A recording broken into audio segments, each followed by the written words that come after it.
नमस्कार दोस्तों, मैं राजकुमार मौर्य प्रखर भारत यूट्यूब चैनल में आपका स्वागत है। बहुत बड़ी खबर आ चुकी है उत्तर प्रदेश की राजनीति से, समाजवादी पार्टी को लेकर, समाजवादी पार्टी के सांसदों को लेकर। दोस्तों, उत्तर प्रदेश में 2027 का चुनाव नजदीक आ रहा है। संभावना यह भी है कि 2026 के नवंबर दिसंबर महीने में भी उत्तर प्रदेश का विधानसभा चुनाव हो सकता है।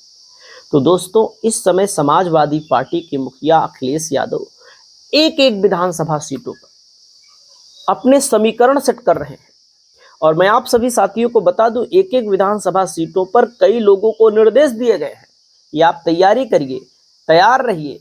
और आप सभी साथियों को मैं बता दूं, केवल एक ही प्रत्याशी एक विधानसभा में नहीं होगा। समीकरण बदलने पर समाजवादी पार्टी भी अपना समीकरण बदल देगी। तो कहने का मतलब यह है कि अखिलेश यादव चाह रहे हैं हर हाल में सरकार बने। लेकिन आप सभी साथियों को मैं ईमानदारी से बता रहा हूं, आप लोग रिसर्च कर लीजिए, आप लोग पता करा लीजिए कि जो वर्तमान के समाजवादी पार्टी के सांसद हैं, जिनका 2 साल का कार्यकाल पूरा हो गया 4 जून को, कई सांसद ऐसे हैं जो अपने क्षेत्र में आते ही नहीं, 6-6 महीना नहीं आते। अब आप कहेंगे भाजपा वाले कौन सा आ जाते हैं? हमें भाजपा वालों से नहीं मतलब है, हमें मतलब है सपा वालों से। क्यों मतलब है? क्योंकि सपा वालों को जनता ने जो वोट दिया है, उसी वोट के भरोसे अखिलेश यादव 2027 का चुनाव जीतना चाहते हैं। लेकिन मैं आप सभी साथियों को बता दूं, कई सांसद गद्दारी कर रहे हैं, बड़ा नुकसान कर रहे हैं, और इनके जीतने का कोई फायदा नहीं मिल रहा है समाजवादी पार्टी के कार्यकर्ताओं को भी, नेताओं को भी। और पूरा का पूरा निधि ही बीजेपी के वर्करों के ऊपर, ठेका पट्टा टेंडर जो भी होता है, जो भी कार्य आते हैं छोटे मोटे, सब बीजेपी के लोगों के यहां हो रहे हैं। बीजेपी के लोग ही फायदा कमा रहे हैं। अब बताओ आप लोग, केवल आरक्षण के नाम पर, संविधान के नाम पर, पीडीए के नाम पर सिर्फ वोट लेने के लिए हो या कुछ करोगे ही? और अखिलेश यादव ने यहां पर एक्शन ले लिया है। एक्शन अखिलेश यादव ने क्या लिया है, आप लोग इस हेडलाइन को थोड़ा सा देखिए, मैं पढ़ के आपको बताता हूं, क्योंकि एडिट करने का ऑप्शन अभी हमारे पास नहीं है, मैं वीडियो बना रहा हूं। तो दोस्तों, यहां पर आपको मैं पढ़ के सुनाता हूं। सपा मुखिया अखिलेश की सांसद पति शिवशंकर को फटकार, भाजपा से गलबहियां नहीं बर्दाश्त। आप लोग सोचिए दोस्तों, सपा के सांसद हैं शिवशंकर पटेल की पत्नी बांदा जिले में, और आप सब जानते हैं कि बांदा जिले में कारोबार होता है किसका? खनन का, जहां से बालू निकलती है। बांदा हो गया, सोनभद्र हो गया, और मिर्जापुर हो गया, जहां जहां से निकलता हो, चित्रकूट हो गया। अब यहां पर दोस्तों इसमें लिखा है, भारतीय सहारा न्यूज़पेपर के माध्यम से रिपोर्टिंग की गई है कि समाजवादी पार्टी के राष्ट्रीय अध्यक्ष अखिलेश यादव के तेवर इन दिनों काफी सख्त है, क्योंकि शिकायतें जा रही हैं इन सांसदों के खिलाफ। बांदा में चल रहे असीमित अवैध खनन को लेकर के सपा सांसद की पति का नाम आना, सपा के लोगों का नाम आना। भाई, सरकार अगर बीजेपी की है तो बीजेपी के लोगों का नाम आए, आता भी है, आ भी रहा है, और कर भी रहे हैं लोग। तमाम वीडियो वायरल होते हैं, आप लोग देखते होंगे। अवैध खनन बड़े पैमाने पर हो रहा है। केवल सपा में अखिलेश को बदनाम करना रहता है मीडिया को, बाकी भाजपा में कुछ करना तो रहता नहीं है। जमकर क्लास लगा दी इनकी और कहा कि बर्दाश्त नहीं किया जाएगा, पार्टी से निष्कासित कर दिया जाएगा, भविष्य में टिकट भी नहीं मिलेगा। आप सोचिए। और आप सभी साथियों को मैं बता दूं, कई सांसद ऐसे हैं जो वर्तमान में सपा के सांसद हैं। जब अपने क्षेत्र में नहीं जाते हैं तो जनता पूछती है, मैं पूछता हूं, भाई हमारे जिले का सांसद कहां है, हमारे लोकसभा क्षेत्र का सांसद कहां है? उसके कार्यालय के आसपास में हमेशा जाता आता रहता हूं, कभी नहीं दिखाई देता, कोई भीड़ नहीं रहती, कोई मतलब कि वो भी नहीं लगता, क्या नाम है, जैसे होता है दरबार, जनता दरबार जिसको बोला जाता है।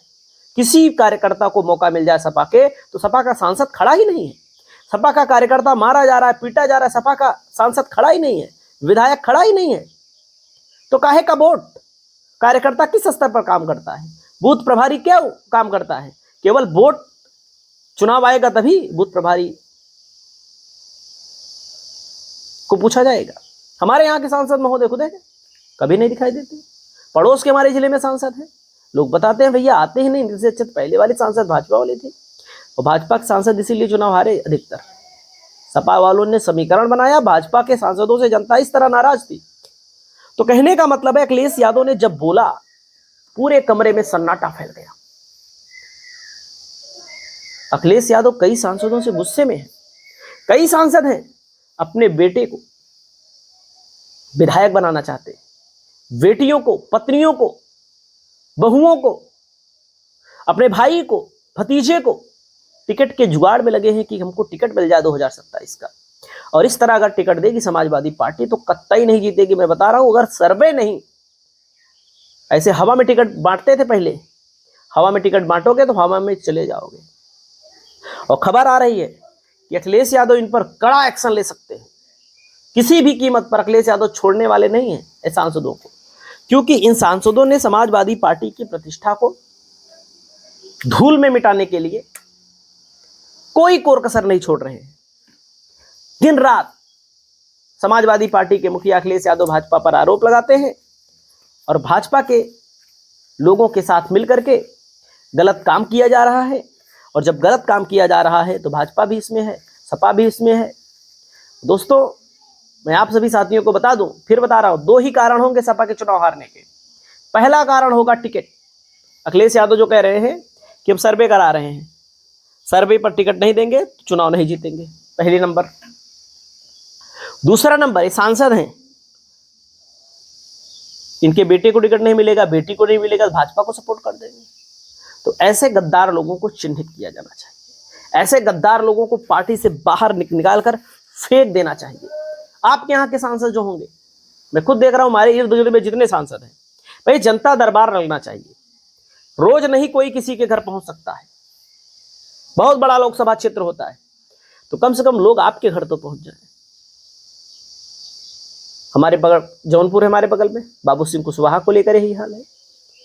बगल में हमारे क्या नाम है, सुल्तानपुर है, यहाँ के सांसद को तो जो जो किस्से आते हैं, जो जो वीडियो आते हैं, वीडियो वायरल होते हैं, कुछ कहना ही बेकार है।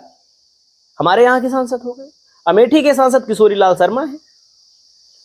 जनता बहुत त्रस्त है।